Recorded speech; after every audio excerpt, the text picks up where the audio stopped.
ఈరోజు మనం అందరం కూడా ఒక మంచి కార్యక్రమం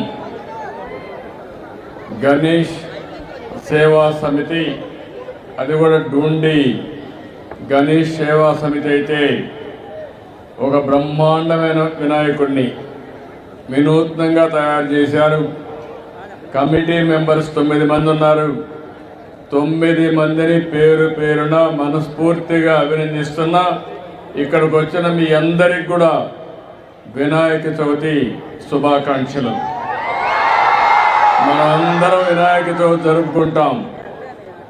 నాకు చిన్నప్పటి నుంచి కూడా వినాయక చవితి జరుపుకోవడం అలవాటే కాదు, నేను మీ మాదిరిగానే చిన్నప్పుడు వినాయక చవితి అంటే ఒక పెద్ద పండుగగా, దానికి ఇప్పుడు ఏదైతే డూండి గణేష్ సేవా సమితి ఎట్లా నిర్వహిస్తున్నారో ఇదే పందాలో మేము కూడా నిర్వహించేవాళ్ళం అని చెప్పి మరొకసారి మీ అందరికీ విజ్ఞప్తి చేస్తున్నా. ఈరోజు మనందరికి కూడా సుఖ సంతోషాలతో ఆనందంగా ఉండాలంటే మనం చేసే పనికి ఎలాంటి విఘ్నాలు ఉండకూడదు అనుకుంటే అవన్నీ తొలగించే శక్తి ఒకే ఒక వ్యక్తికి, ఒక శక్తికి, వినాయకుడికి మాత్రమే ఉన్నాయని చెప్పి మరొకసారి మీ అందరికీ విజ్ఞప్తి చేస్తున్నా. చిన్న పిల్లలకు బాగా చదువు రావాలంటే పుస్తకాలు తీసుకెళ్ళి వినాయకుడి దగ్గర పెట్టి పూజ చేసి అక్కడి నుంచి పిల్లలు బాగా చదువుకునే పరిస్థితి వస్తుంది. ఈరోజు ఈ యొక్క వినాయకుడికి పూజ చేశాం. మనస్ఫూర్తిగా కోరుకున్నాను, భవిష్యత్తులో ఆంధ్రప్రదేశ్ రాష్ట్రానికి ఏ ఇబ్బందులన్నీ తొలగిపోయి ఎలాంటి బాధలు లేకుండా మీరందరూ కూడా సుఖ సంతోషాలతో ఉండాలని వినాయకుడిని ఏడుకున్నాను. తప్పకుండా ఆశీర్వదిస్తాడని చెప్పి నేను ఆశిస్తున్నాను. భారతదేశంలో మనందరికీ ఒక సాంప్రదాయం, ఒక్కొక్క మతానికి సంబంధించిన వాళ్ళు కొన్ని పండుగలు చేసుకుంటాం. కానీ ఈరోజు దేశం మొత్తం పెద్ద ఎత్తుతో జరుపుకునే పండుగ వినాయక పండుగ. గణపతి ఉత్సవాలైతే ఎవరెవరు ఏ విధంగా చేసుకోవాలంటే ఆ విధంగా చేసుకుంటూ ప్రతి వాడలో, ప్రతి గల్లీలో, ప్రతి టౌన్లో జరిగే అతిపెద్ద పండుగ ఈ గణేష్ పండుగ అని చెప్పి కూడా మీ అందరికీ తెలియజేస్తున్నా. అయితే ఈ సందర్భంగా ఈరోజు మీరు ఇక్కడ చూస్తే ఈసారి వినాయక చవితికి ఒక ప్రత్యేకత ఉంది. ప్రతి సంవత్సరం మీరు కానీ గణేష్ పండుగ చేసుకోవాలంటే ఒక మైక్ పెట్టుకోవాలి. మైక్ పెట్టుకోవాలంటే పర్మిషన్ కావాలి. మీరు కరెంటు తీసుకోవాలి, కరెంటు కూడా మళ్ళీ బిల్లు కట్టాలి, పర్మిషన్ తీసుకోవాలి.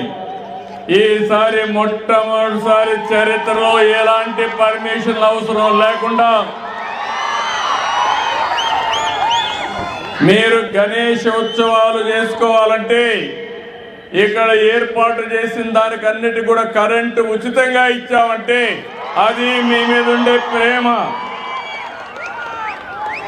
ఇంత మునుపు గణేష్ ఉత్సవాలు జరుపుకోవాలంటే అనేక విఘ్నాలు, అన్ని విధాల ప్రతిఘటించి మీరు జరుపుకునే పరిస్థితి.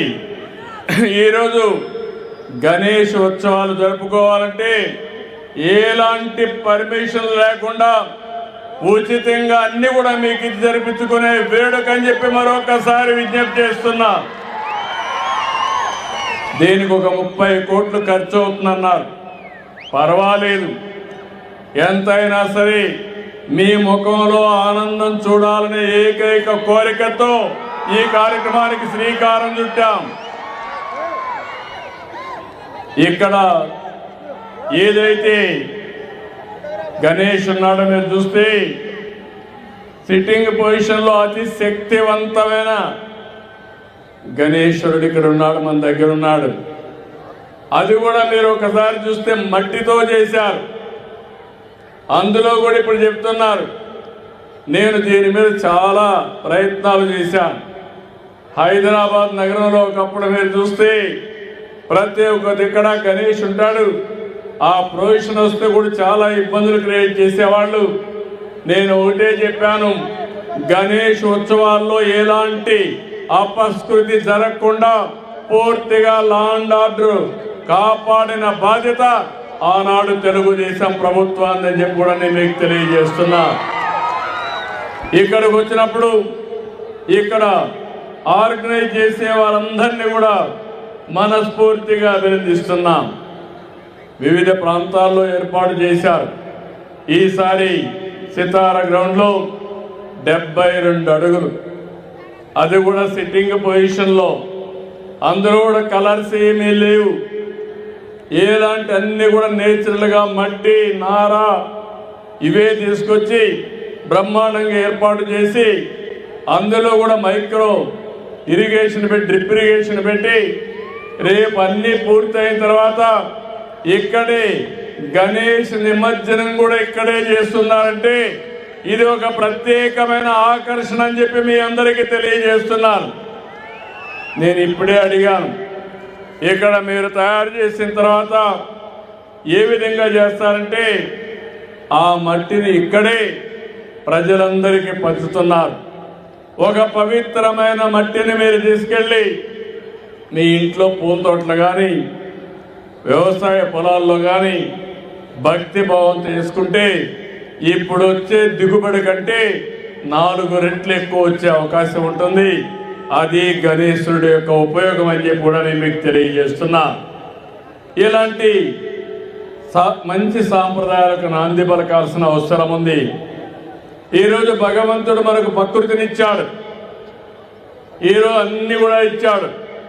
కానీ రాను రాను కొన్ని రోజులకు మీరు చూస్తే ఎక్కడికక్కడ కలుషితమైన వాతావరణం వచ్చింది, నీరంతా కలుషితమయ్యే పరిస్థితి వచ్చింది, వాతావరణం కలుషితమైపోయే పరిస్థితికి వచ్చింది, పరిసరాలన్నీ కలుషితమైనాయి. అందుకనే ఈ మధ్య కాలంలో మీరు చూస్తే ప్రతి నెల 3వ శనివారం స్వచ్ఛ ఆంధ్రప్రదేశ్ కార్యక్రమానికి శ్రీకారం చుట్టాం. స్వచ్ఛ ఆంధ్రప్రదేశ్ ద్వారా స్వచ్ఛాంధ్ర స్వర్ణాంధ్ర ధ్యేయంగా ఈ ప్రభుత్వం పనిచేస్తున్నామని చెప్పి నేను మీకు అందరికీ విజ్ఞప్తి చేస్తున్నాను. అందులో కూడా సర్క్యులర్ ఎకానమీ తీసుకొచ్చాం. వేస్ట్ ఎనర్జీ ఏ విధంగా పోవాలి, చెత్త నుంచి సంపద ఏ విధంగా సృష్టించాలి, కలుషితమైన నీళ్లు ఏ విధంగా మనం ఎప్పటికప్పుడు సాలిడ్ వేస్ట్ కానీ లిక్విడ్ వేస్ట్ కానీ ఈ రెండు కూడా ఈ విధంగా ప్రాసెస్ చేసి వాతావరణాన్ని కాపాడుకోవాలో కాపాడుకుంటాం.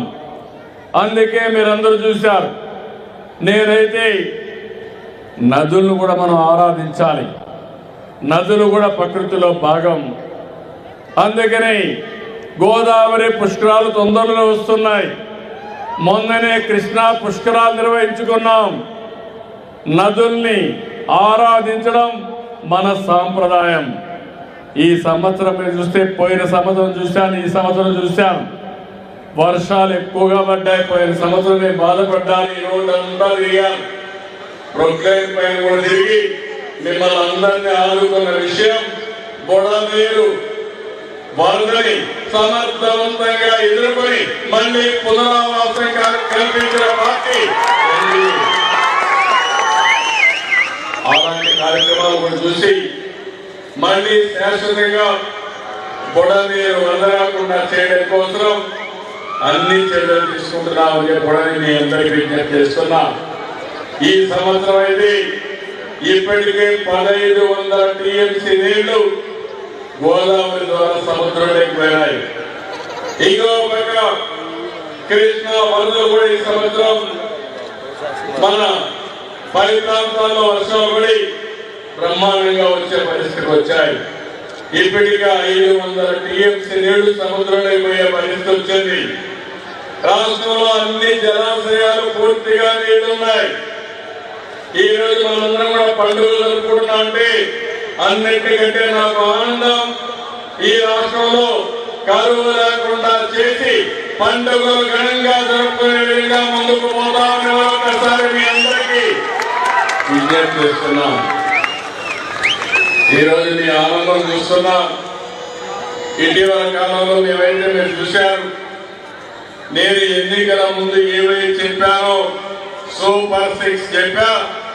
ఈరోజు సూపర్ 6 ని సూపర్ హిట్ చేసి గణేష్ ఉత్సవాలు జరుపుకుంటున్నాం. ఒక పక్క సంక్షేమ కార్యక్రమాలు చేయడమే కాకుండా ఇంకో పక్క అభివృద్ధి కార్యక్రమాలు కూడా నాంది పలికాం. దేశంలో ఎక్కడా జరిగిన అభివృద్ధి మన రాష్ట్రంలో చేస్తున్నాం. నేను ఒకటే సంకల్పాన్ని తీసుకున్నాం. రాబోయే రోజుల్లో ఆంధ్రప్రదేశ్ రాష్ట్రం 2047కి స్వర్ణ ఆంధ్రప్రదేశ్ గా తయారు కావాలని, మీ జీవన ప్రమాణాలు పెరగాలని, మీరు ఆనందంగా ఉండాలని ఏకైక లక్ష్యంతో ముందుకు పోతున్నాం.